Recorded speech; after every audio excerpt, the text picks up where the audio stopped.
கந்தனுக்கு அரோகரா. கந்தன் கைலாய நேயர்களுக்கு வணக்கம். தைப்பூசத்தின் மகிமை. தைப்பூசம் தை மாதத்தில் வரக்கூடிய ஒரு விழாவாகும். இந்த விழா முருகப்பெருமானை கொண்டாட உருவானது. இந்த நாளில் பழனி முருகன் உள்ளிட்ட அனைத்து முருகன் கோயில்களிலும் முருகப்பெருமானுக்கு சிறப்பு வழிபாடு நடத்தப்படுவது வழக்கம். இந்த சிறப்பான நாள் இந்த வருடம் ஜனவரி 25ஆம் தேதி வருகின்றது. அந்த நாளின் காலை 9:15 மணிக்கு மேல் தைப்பூச நட்சத்திரம் துவங்க உள்ளது. இந்த தைப்பூச நாளில் முருகனை மட்டுமல்ல, சிவன் பார்வதியும் வழிபடலாம். தைப்பூசம் விரதம் என்றாலே தனி சிறப்புத்தான். இந்த நாளில் விரதம் இருப்பது மிகவும் நல்லது. இந்த நாளில் தலைக்கு குளித்து விரதத்தை தொடங்க வேண்டும். அதிகாலை நேரத்திலே விரதத்தை தொடங்கிவிட வேண்டும்.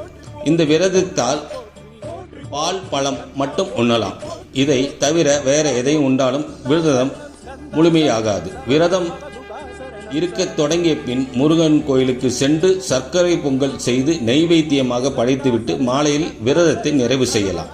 இந்த தைப்பூச நாளில் விரதம் இருப்பதால் கிடைக்கும் பலன்கள்: குழந்தை பாக்கியம் உண்டாகும், விரும்பிய வேலை கிடைக்கும், மனதிற்கு பிடித்த வாழ்க்கை துணை கிடைக்கும், திருமண தடை நீங்கும், குடும்பத்தில் ஒற்றுமை மகிழ்ச்சி அதிகரிக்கும். இந்த நாளில் முருகனின் பெருமையை சொல்லும் முருக மந்திரங்களையும் கந்தசஷ்டி கவசம் ஆகியவற்றை உச்சரித்து வழிபடலாம்.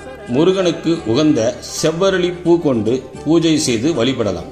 இந்த நன்னாளில் அன்னதானம் செய்வதனால் முருகனின் அருளை எளிதில் பெற முடியும். கந்தனுக்கு அரோகரா. ஓம் சரவண பவ.